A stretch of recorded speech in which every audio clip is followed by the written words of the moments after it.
I'm Zandra. I've been through a divorce. The reason for the divorce? The all too common affair. My ex-husband told me he got his mistress pregnant, and we parted ways after I received a small settlement. People say divorce takes more energy than marriage, and they're right. I was emotionally drained. Maybe it's because I have fertility issues. He never liked the idea of fertility treatments. I thought I'd naturally have kids someday, but after 2 years, it didn't happen. When I got checked at the OBGYN, it turned out I was the one with the issue. My ex-husband wanted kids, but he always complained about the fertility treatments, saying, "Why should I be embarrassed for you?" So when I found out he got someone else pregnant, I was devastated and decided I didn't want to be married anymore. But as time passed, 6 months, a year, I started to feel better. I threw myself into my work, got some certifications, and my income increased significantly. Financial stability led to emotional stability, and my shattered self-esteem started to recover. I live alone in an apartment now, and I could live like this for the rest of my life. But sometimes, I do feel lonely. Everyone around me seems happy, and all I have is my job. I thought about moving back to my rural hometown, but my brother has taken over the family home, and he has a wife and kids. There's no job for me there. So I gave up on the idea of actively seeking marriage. Then, at some point, a man caught my eye. He's now my husband. He's a junior colleague at work. Michael was also interested in me and confessed his feelings, but I turned him down. He's 5 years younger, and I had no plans to marry. But when I caught a bad cold and had a high fever, I felt unbearably lonely. What if my condition worsens and I die alone? I felt anxious and wished someone was there with me. I strongly felt the need for a family.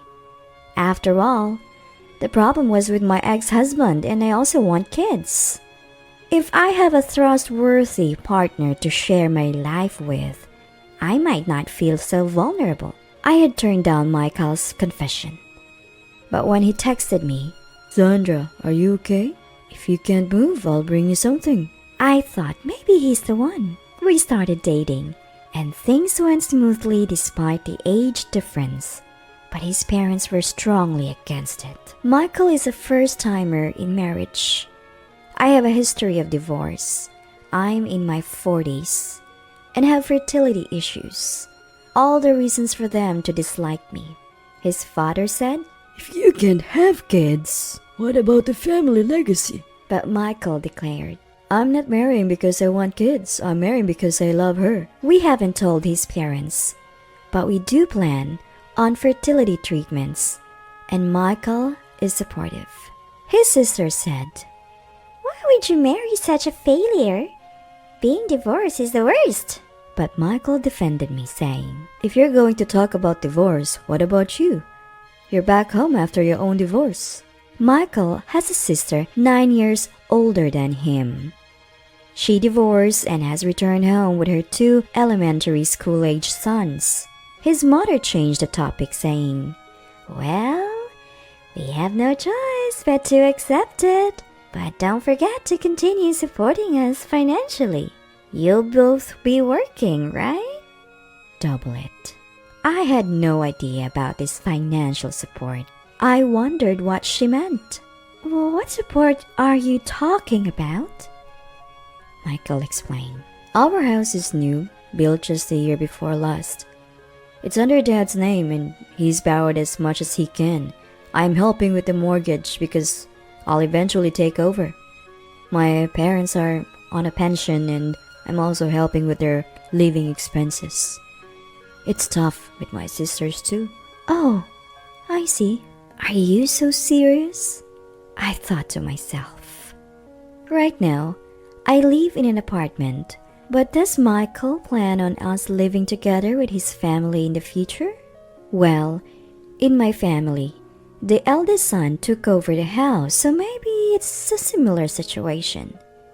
I didn't even know he was contributing to their living expenses. How much is he giving them? How much are you contributing? I hesitantly asked. With the mortgage, it's about $1,000. Michael casually replied, making me shudder. His mom said doubling it would be fine, but does she really expect $2,000? Fertility treatments are expensive, and I want to save for our future and for our kids. Before I could say anything, his sister chimed in. Both of you work for top companies and have qualifications. You must be earning well. I can't work because I have kids, so you should help out a bit. Sure, I work full-time and earn a decent salary, but that's the result of my hard work. Why should I be opposed to marriage and then be asked for money? $2,000 is way too much. Your kids are in elementary school, right? And both your parents are home, right? Just a simple question. Why can't you work? The moment I said it, his sister glared at me. Shut your mouth. If I say I can't work, then I can't. Is this what they call going ballistic? Oh, I'm sorry. I didn't mean to upset you. Really, I'm sorry.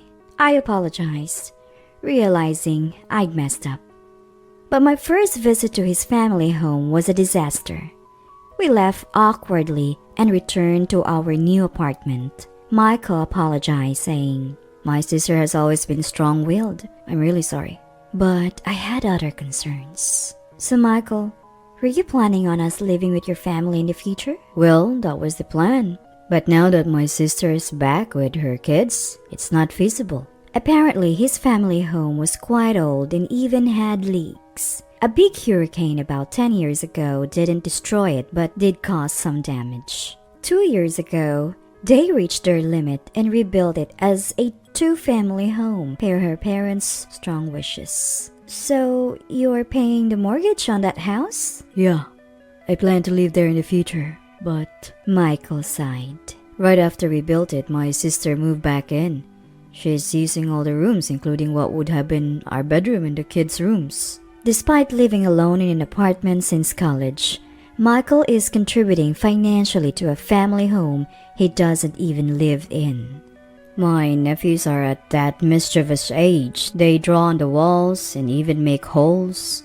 I've been letting the automatic withdrawals go on, but as long as my sister is there, there's no place for us. And it's weird that she doesn't work. Today was the first time Michael realized something was off. I need to get my act together. I'm getting married after all. Thank you, Michael. We are a married couple now. Let's talk things through and solve our problems together. We've just remarried. We've talked a lot, but it's natural that there are things we don't know about each other. We grew up in different environments and are different ages. We'll have deeper conversations from now on. We never talked about living together, but since we rented an apartment as our new home, I assume we wouldn't.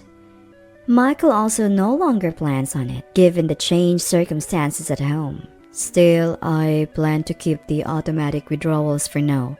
Even I think $2,000 is ridiculous. My sister could work. My dad could find a job if he looked. Paying for a house I don't live in plus additional support is a bit strange. Hearing this, I was genuinely relieved that our financial values aligned. Michael immediately called his family home. Hey, Mom, about the financial support. I couldn't hear what his mom was saying. No, you're wrong. I thought it was strange, not Sandra. From Michael's replies, it seemed they thought I was the one pushing for changes. Anyway, not right away, but Dad has a pension, right? He can contribute to the mortgage too, he said before hanging up.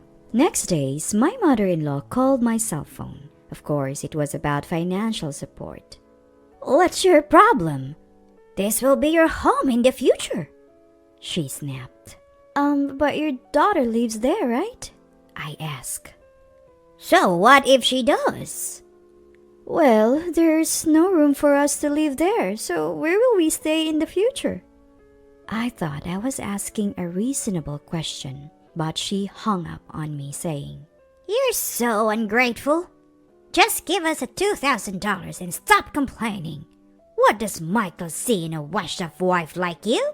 Her anger and choice of words reminded me of her daughter.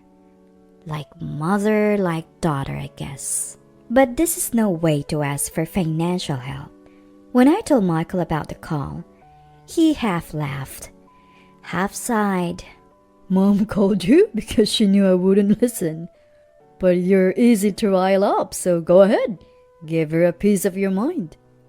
Neither of us has any intention of giving them $2,000. Sometime later, we ran into someone at our OBGYN clinic. Is that you, Michael? A woman asked. Sorry, but who are you? Michael didn't remember her, but she turned out to be a former elementary school classmate. As they talked, he started to remember. This is my wife, Sandra. He introduced me. Hello, nice to meet you. You're the one who's been divorced and is undergoing fertility treatments, right? Excuse me? We've never met before, have we? I was shocked that she knew such personal details. Michael was a former classmate whose name she couldn't even remember. Well, I need you to calm down and listen to me. Michael's sister is saying all kinds of bad things here and there. It turns out Michael's sister had been bad-mouthing me, saying things like, She's a burden, being divorced and infertile. That's it? She crossed the line. Michael fumed. The woman added, My sister is friends with Michael's sister and she's been hearing all this trash talk about you. I've been divorced and remarried too. And I'm also undergoing fertility treatment, so it's not funny to me. My sister said she's cutting her off. In this day and age, there are many people who have experienced divorce. I think there are many couples who undergo infertility treatment without telling anyone. My neighbors are calling me a slut for talking bad about my wife even though I'm divorced myself. Oh, I'm sorry, even though I'm Michael's sister. My former classmate added at the end, and both Michael and I laughed bitterly. After our appointment, we went straight to Michael's family home. Since it's Saturday evening and no one is working, everyone will probably be at home. Dad, we're stopping all financial support. Why should we keep sending money when you're insulting Sandra? You have a pension in retirement funds, and sister-in-law should work, Michael declared. His parents and sister looked shocked. His sister yelled at me. This is your doing, isn't it? You failure of a wife? That's not true, his mom added. Are you okay with our grandchildren being homeless? Why should we be responsible for your grandchildren? Aren't you receiving child support? I asked. She hesitated, then said, Raising kids is expensive. So why don't you work?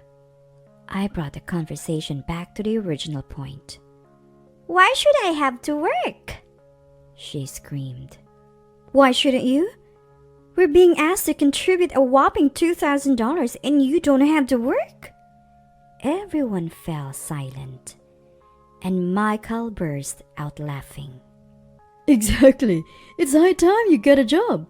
I've been supporting this family for too long. I have no intention of living here or providing future care. His mom turned pale. You're abandoning us? Why don't you work, Mom? You're healthy and you can't live on a pension alone, can you? Sister-in-law was yelling abusive language that I couldn't bear to hear, but I decided to ignore it since it wasn't worth talking about. Father-in-law was also quite reluctant to help, but when Michael told him about sister-in-law, he finally agreed. We decided to stop all financial support. 3 months later, they each called us, begging for at least $500. We blocked their calls. Then they emailed, asking for $300 or even $100 each. We blocked their emails too. I can't fathom why they still think we'll help them financially at this point. Besides, my in-laws and sister-in-law have 2 kids. Even with $200, they can't make ends meet. Don't they have to work? Later, we heard from that former classmate in the neighborhood that my father-in-law started working through an old business connection, and my mother-in-law took up a cleaning job as a senior worker. My sister-in-law is still complaining. I have to work because of that failure of a wife. But that's how it should be. We're not responsible for her and her kids. She's working in a grocery store checkout, but her work ethic is poor, and she keeps getting complaints. We occasionally get long, resentful letters, or pleas for financial help from my mother-in-law, but Michael and I just ignore them, so it's not a problem. We've also succeeded in our fertility treatments and are expecting a child. From now on, let's use our money for our family, I said. Absolutely. And let's save up so we won't have to rely on our kids in the future. Michael agreed. With the two of us, everything will be just fine.